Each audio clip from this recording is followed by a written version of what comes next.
shadows fall, I will have no fear, 'cause you're right here.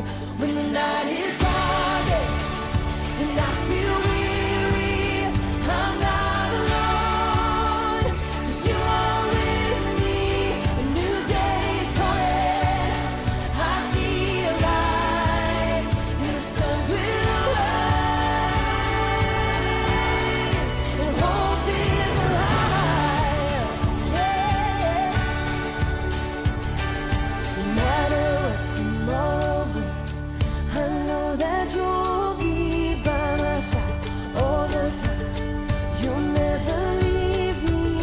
When shadows fall, I will have no fear, 'cause you're right here. When the night is darkest and I feel weary, I'm not alone, 'cause you are with me. A new day is coming, I see a light, and the sun will rise, and hope is alive.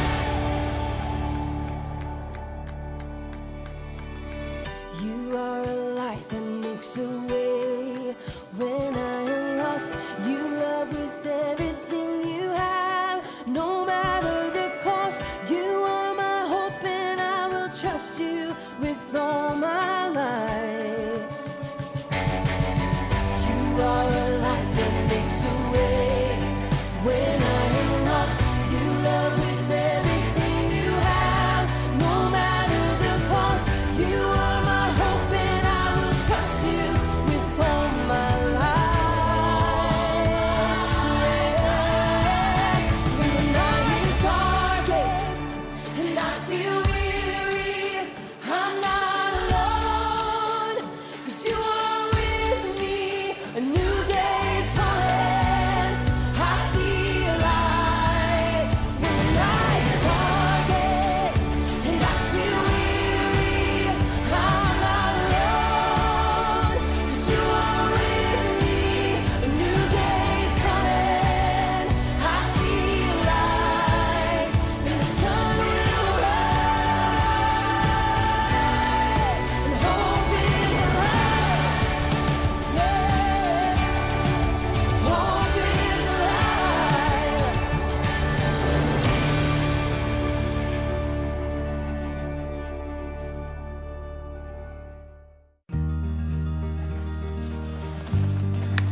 Here you go. Thanks. Welcome to Story Lab. This week, we're talking about humility, while we take a look at the most terrible and most amazing event in history.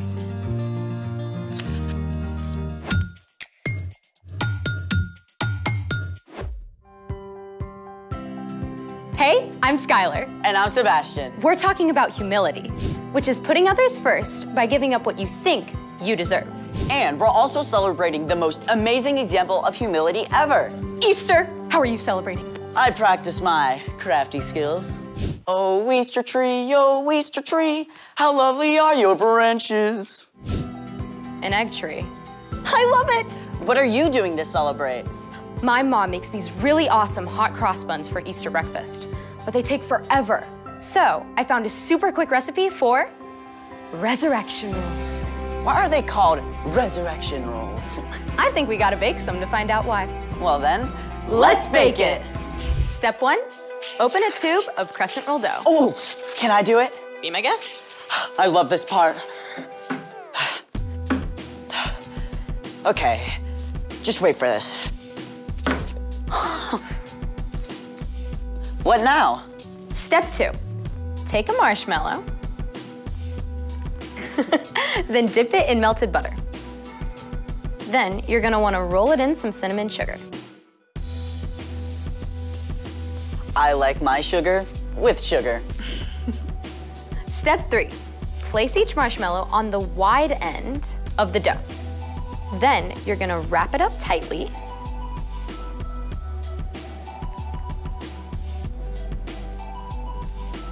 Then tuck in the ends.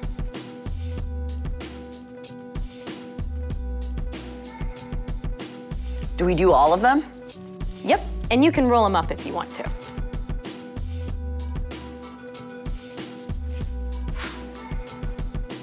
That's it? Well, they have to bake for about 11 minutes. Well, that's just enough time for... The story before the story. Today, we're in John, the 4th book in the New Testament. But before John, in the very beginning, out of a deep, deep love, God made an amazing world. But when people turned away from God, the world was broken. God made a plan to draw people back into relationship. So, at the right time, God sent his very own son, Jesus. When Jesus grew up, he traveled from town to town, teaching and healing. People were ready to make him king.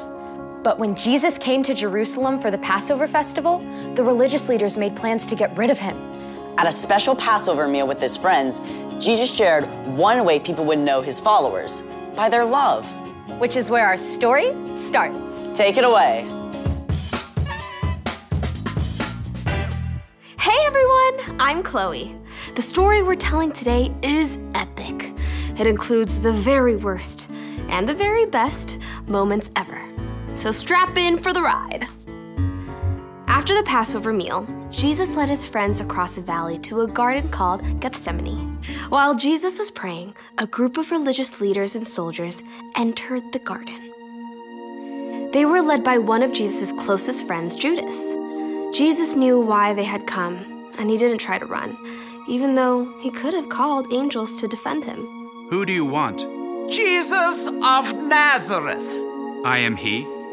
Jesus actually allowed the soldiers to arrest him. Terrified, his friends ran away or followed at a distance. Even Peter, who had promised he would rather die than desert Jesus. Jesus was brought to stand before the father-in-law of the high priest, and then Caiaphas, the high priest himself. Witnesses told lies about him. Aren't you going to answer?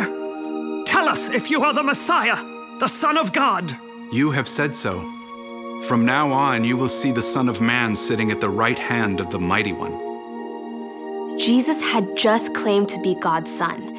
It was what the religious leaders were waiting for.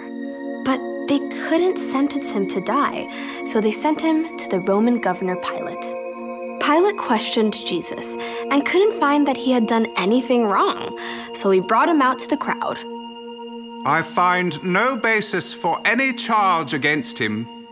Do you want me to set him free? The mob wouldn't listen to reason, so Pilate had Jesus whipped to try to satisfy them. Soldiers wrapped a purple robe around Jesus and placed a crown of thorns on his head to mock him. Then, Pilate brought Jesus out again. Here he is. I don't find he's done anything wrong. Crucify him! Crucify him! Crucify him! Pilate didn't believe Jesus was guilty, but he also wanted to keep the Jewish leaders happy. So, he sent Jesus to be killed by crucifixion. Jesus even had to carry his own heavy wooden cross through the dusty streets of Jerusalem. Outside the city walls, on the barren hill of Golgotha, Jesus was nailed to the cross. The soldiers placed him between two common thieves. Though most of Jesus' followers were hiding, his mother Mary and several others huddled below to see what would happen. At noon, darkness settled over the land. At last, Jesus cried out, It is finished. Then he bowed his head and died. The earth shook. Rocks split wide open. It was the deepest, darkest moment the world has ever known. God's very own son had chosen to give up his life. A follower of Jesus named Joseph from Arimathea took Jesus' body and laid it in his own tomb cut out of rock. A heavy stone was rolled across the entrance. Through the darkness of Friday and Saturday, Jesus' friends hid out, afraid the religious leaders might come for them too. But early Sunday morning, Mary Magdalene went to the tomb with special spices to place on Jesus' body. When she arrived in the garden, she discovered the stone had been removed, and the tomb was empty. After the terrible events of the last few days, Mary had no idea what to think. She ran to the place where Jesus' disciples were staying. They have taken the Lord out of the tomb, and we don't know where they have put him. Peter and John raced ahead to see what had happened. The tomb was empty, just as Mary had told them. The linen cloths that had been wrapped around Jesus' body lay limp on the stone. Confused, the men left, but Mary had reached the tomb again. In the growing light, she leaned down to look inside, tears clouding her vision. This time, the tomb was not empty. 2 brilliant angels sat there. When Mary turned away, she saw a man standing nearby. Woman, why are you crying? Through her tears, Mary thought he must be a gardener. Sir, did you carry my Lord away? Tell me where you have put him. Mary. As Jesus spoke her name, Mary was overcome with joy. She threw herself at his feet. Teacher! Gently, Jesus lifted her up. Do not hold on to me. Instead, go to those who believe in me. Tell them I am ascending to my Father and your Father, to my God and your God. All the darkness of the last few days was swept away. Mary rushed to find Jesus' friends. I have seen the Lord. Jesus' return to life doesn't just mean that he was alive again. It means we don't have to be afraid of death anymore. It means that everything wrong will one day be made right again. It means that anyone who believes in and follows Jesus can have life forever with God. The end. Now that is a story. With an incredible ending. So, what's our part in the story? It's so important to really look at what Jesus did. He's God's son, and yet he chose to become a human and walk here on earth with us. He experienced everything we do, joy and sorrow and pain and temptation, yet he never did anything wrong. And then he chose to give up his life. For us. When we believe in Jesus and that God raised him back to life, when we follow him, God takes Jesus' perfect life in place of all the wrong things we've done. God promises that death won't be the end for us. Because of Jesus, we can live forever with him. I feel like celebrating now. Me too. Me 3, for sure. See you next time. So here's the thing. Celebrate, because Jesus is alive. Bon appetit.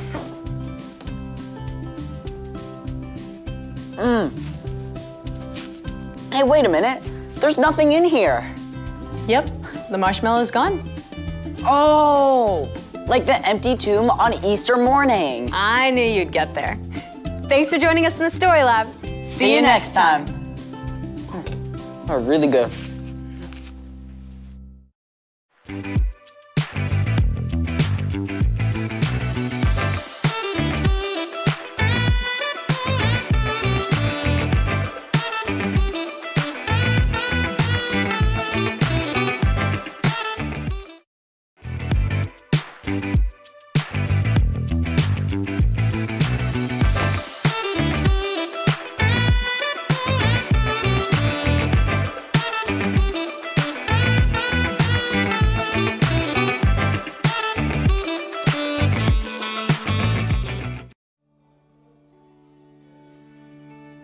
When the night is darkest and I feel weary, I'm not alone, 'cause you are with me. A new day is coming. I see light and the sun will rise and hope is alive. Yeah. No matter what tomorrow brings, I know that you'll be by my side all the time. You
Hallelujah, it's Easter time. It's the best time of the year. Time to take an egg and plant it in the ground. Let's see what happens now. Ooh. What are you doing, John? Shh, just wait. For what? An egg tree to grow? Eggs don't grow on trees, Brandon. You know what? Maybe it needs a little water.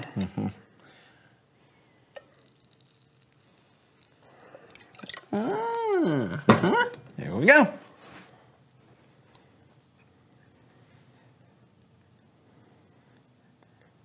What are we?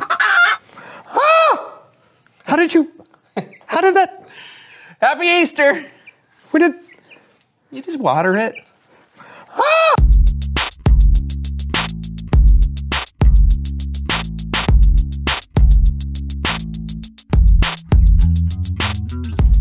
Hello everyone, I'm Brandon. And I'm John, and welcome to a very special day here on the So&So Show. Yes, that's right, we're celebrating Easter. Woo! Yes, and we decided to start the celebrations off strong today with a little Easter-themed fun. Let's do it. All right.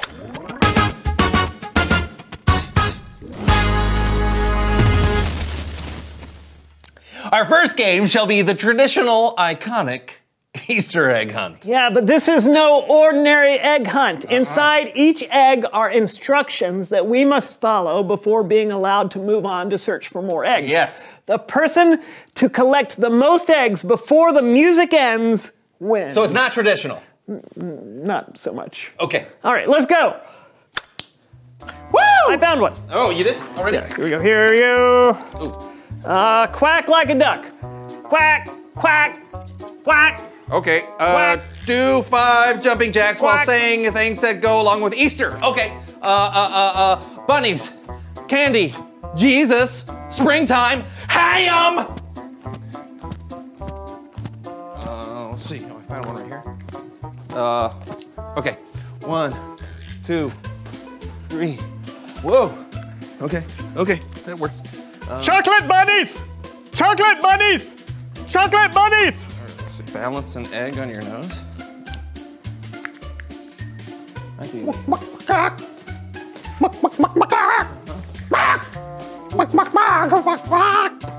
that. Oh, okay. Hooray! Hello! Hey! Okay. Arise, my love. Arise, my love. All right, here we go. A tie? Well, that won't last long. Next game!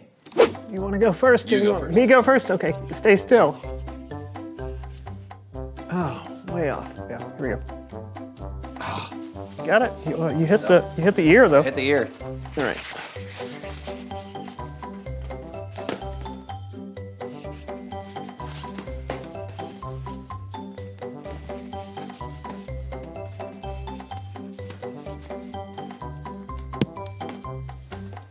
Okay, we must follow the bunny trail and race to the finish, all while being pummeled by eggs. You're the bunny. Be the bunny. I am the bunny. No! Oh, no! I am a faster bunny than Brandon! I am a faster bunny than Brandon!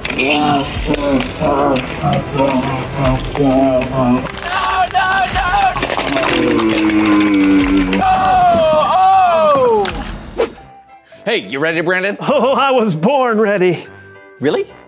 That seems a bit strange. No, it's just a saying. Yes, I'm ready. Oh, good! Cause it's war, baby! Peep war! All right. Play! Oh.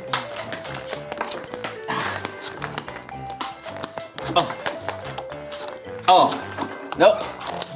Yes, look at that! 3 and 1.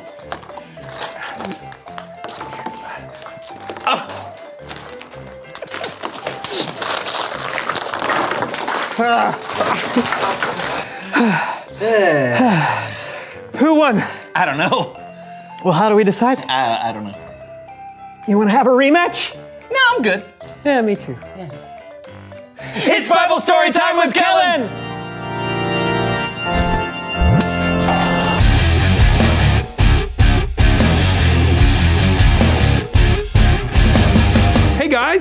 Hey, Kellen. Happy Easter, Kellen.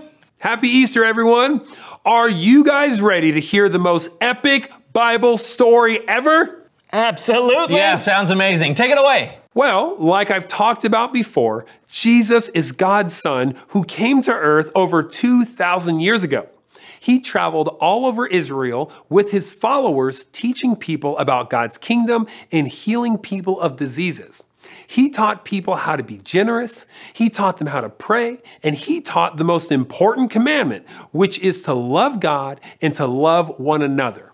But he wasn't just sent to earth to do those things. He had a very special mission to save the world and to make it possible for people to have a relationship with God. A revelation that would last forever. Hi. Hi yourself. I was just about to tell everyone the epic story of Jesus' ultimate mission on earth. And I was just about to go behind the Bible.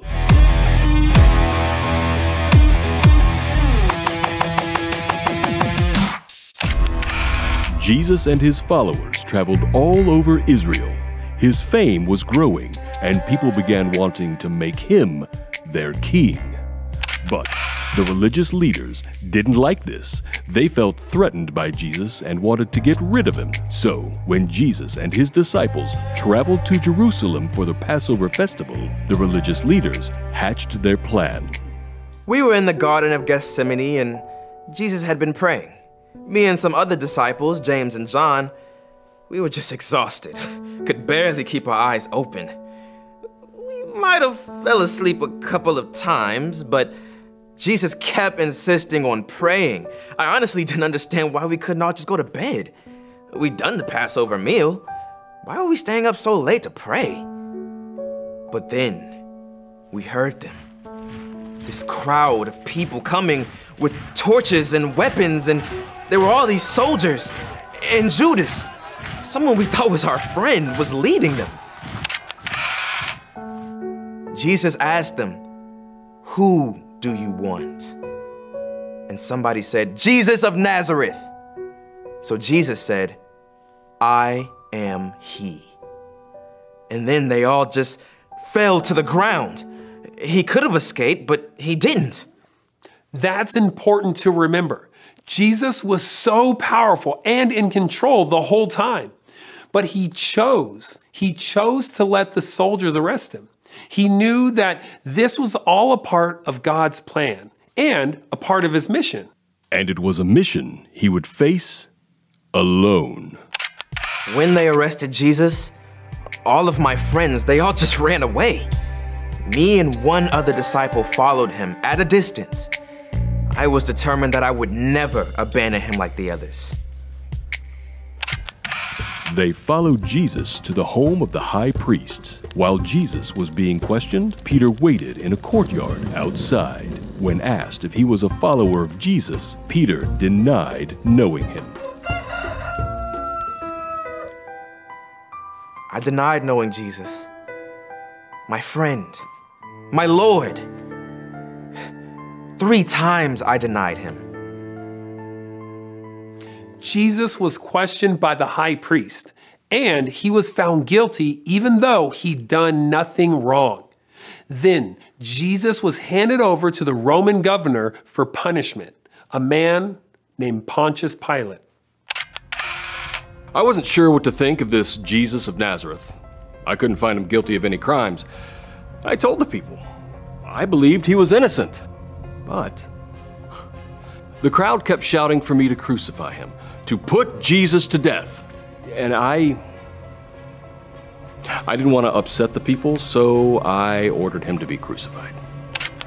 2 other men, criminals, were crucified next to Jesus, one on each side.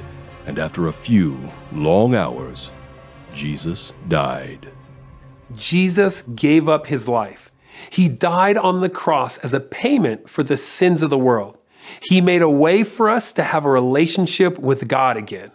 His mission to save the world involved laying down his life so that we could truly live. But that wasn't the end of the story.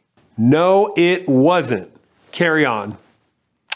2 men took Jesus' body and wrapped it in linen cloth. They put him in a tomb outside a garden and sealed it shut with a large stone.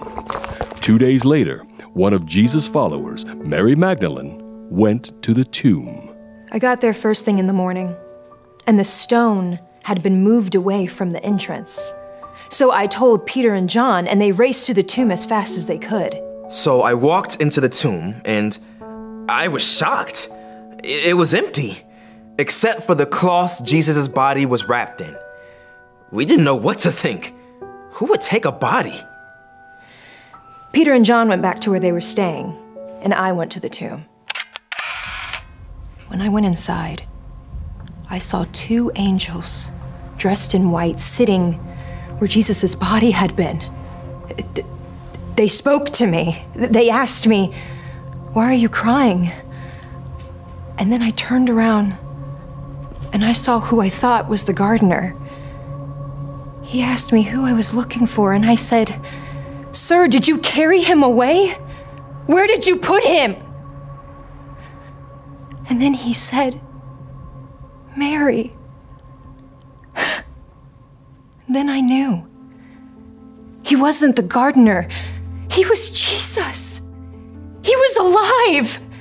He was dead, but now he's alive. Mary went to the disciples and told them what she had seen. She said, "I have seen the Lord." Man, can you imagine what they must have thought? Were they happy? Were they confused? Were they unsure? No, they were scared. Oh.